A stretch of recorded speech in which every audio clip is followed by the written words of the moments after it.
कथा आप जानो छो छेली कड़ी में कीधुं अमरेली गांडू बीनु छे राम ने पकड़वा पण केवुं लागे छे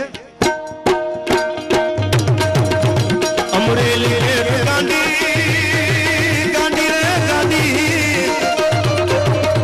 अमरेली रे गांडी त्या छे पुलिस गाड़ी पत चलावे गाड़ी तो सामने मांडी अमरेली रे गांडी त्या छे पुलिस गाड़ी पत चलावे गाड़ी तो सामने मांडी मोले रुवे मराठी मोले रुवे मराठी कुंद छेड़ जो काठी लड़वा मानो हलाठी साहब छेले आपने કરી દો એક મિનિટ માટે આ રાજપૂતો ગોહિલો બધા ક્ષત્રિયો બેઠા છે એટલે મને આ વાત યાદ આવે છે ગોહિલો બેઠા છે ભરતસિંહ પાલીતાણાના દરબારગઢમાંથી વેલડું તૈયાર થયું